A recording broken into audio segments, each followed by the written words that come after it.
প্রচুর বিড়ি খেতে হয়েছে, মুখ ফুক একটু জিভ বিস্বাদ ফিস্বাদ হয়ে গেছে, যেখানে মনে হয়েছে আমি বুঝতে পারছি যে এই শটটা আরেকটা দিলে ভালো হতো, আরেকবার ট্রাই করা ভালো হতো। তাও ফাঁক ফোকর রয়েছে দেখেছি আমার অভিনয় করতে, আমাকে আরও অনেক ভালোভাবে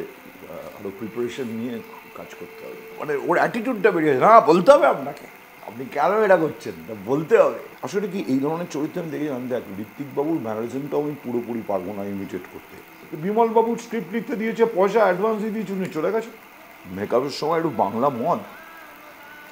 একটু গন্ধ ছড়িয়ে দাও, আমার গায়ে একটুখানি গন্ধ দেয়, আমার নাকে আসে গন্ধটা,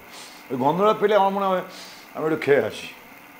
আমি বরফে খেয়েছি, ডিস হয়ে গেলাম, ওইটাতে আমি নেই।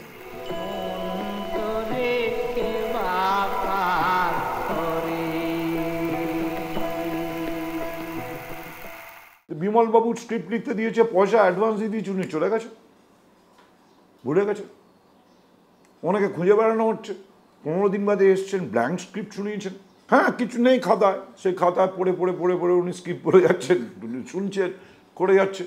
আবার অ্যাডভান্স পেয়েছে, মাল কিছু তা বন্ধ করে রেখে দেওয়া যে ঋষিকেশ বাবুর বাড়িতে তাকে রাখা হয়েছে, বলেছে না আপনি এখানে থাকুন, থেকে লিখুন। তো তখনকার দিনের একজন পরিচালক, ওরকম প্রডিউসার এবং পরিচালক বিমলবাবু, তিনি যখন ঋত্বিককে বলেছে কাজটা দিতে, কাজটাও পছন্দ হয়েছে, এবার সেটা তিনি ডেলিভারি করছেন না। ইন্দিরা গান্ধী ওনাকে ফোন করবেন, ইন্দিরা গান্ধী যদি বলতে পারেন যে আমি এই লোকটা ছাড়া কাজ করবো না, কিন্তু আমি আমার মতো কাজ করবো, আমার মনে হচ্ছে এটা পাগল হয়ে গেছে, আমার মনে হচ্ছিল এটা মানে দে আর মেবি কেউ করতে চাইছে না রোলটা, আমার এরকম মনে হচ্ছিল না, আমাকে কেন, আমাকে মেজরলি সব জায়গায় কেউ করতে চায় না, হয় না এরকম 20 বারের রোল টোলগুলোই পাই আমি। তো সেরকমই হয়তো হয়েছে। তো এনিওয়ে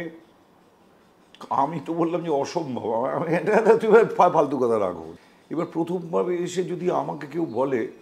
তোকে যদি কেউ বলে যে আমাকে আপনাকে উত্তম কুমারের রোলে ভেবেছে, তুই কী করবি, তো কি হবে, তুই কি ফিলিংটা, তুই তো ভ্যাবলা হয়ে যাবি, তো তুই ভ্যাবলা হয়ে যাবি। আমার কাছে এসেছেন একটা ছবির কথা বলতে, ছবির কথা, দুটো ছবি করবেন,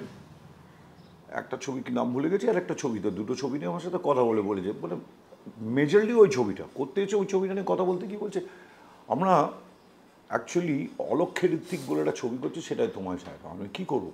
অলক্ষ্যে ঋত্বিক ঘটককে নিয়ে ছবি, ঋত্বিক করবে, সম্ভব নাকি, মানে প্রস্থেটিকেরও তো একটা হাত আছে, একটা লোককে সাজাবে, তুই একটা যদি সিমিলারিটি থাকে একটা কোথাও একটা, সেটা ধরে করতে হবে, ধরলে তো হবে না। আর তারপরে প্রস্থেটিক্স মানে তুই আর কি না, তুই যেটা একদম ফিনে একটা জিনিস বসাচ্ছে তোর ওপর, না তোর যাকে, আমার এমনিতেই একটু মুখটা ফুলে ফুলে আছে, এখন খেলাধুলা কিছু করি না, এবার চোয়াল বা যে কোনো জায়গাকে একটু একটু করে বসালে সেটা তো আরও বাড়ছে, আরও বড় হচ্ছে, কপালটাকে বাড়াতে হলো, এবার এটা তো কেটে ফেললে হবে না, এটা প্রায় এতটা তো তুলে এইরকম জায়গা থেকে চাঁচলাম, এখান থেকে উইকটা বসলো, তাহলে আজাদের তখন সুবিধা হয়ে গেল, পরে আজাদ এলো মেকআপ আর্টিস্ট হয়ে যাবে, তো ওর সুবিধা হয়ে গেলো, ও দেখে টেকে আরও একজন আর্টিস্ট এলো, 3জন মেকআপ আর্টিস্ট এসে তার কাছে কনসালটেন্সি চলছে স্টুডিওতে, কী হবে, ও বলছে না এটা করলে এটা হবে না, মানে রীতিমতো আমি তখন কিনে পিক, আমি বসে আছি, একটা ছবি দেখছি, একবার মনে হচ্ছে নিজেকে অশোক কুমারের মতো, কখনো মনে হচ্ছে মুজিবুর রহমানের মতো, কিন্তু ঋত্বিক বাবুকে আর দেখতে পাচ্ছি না। যারা ঋত্বিক বাবুর সম্বন্ধে কৌতূহলী, যারা ঋত্বিক বাবুর কাজ সম্বন্ধে কৌতূহলী থাকে, তার ছবি দেখেছেন, কাজ করেছেন, তার জীবন সম্বন্ধে কৌতূহলী, এবং যারা একটা নিপাট গল্পও দেখতে চান, তারা অলক্ষ্যে ঋত্বিক দেখতে পারেন। এটা একটা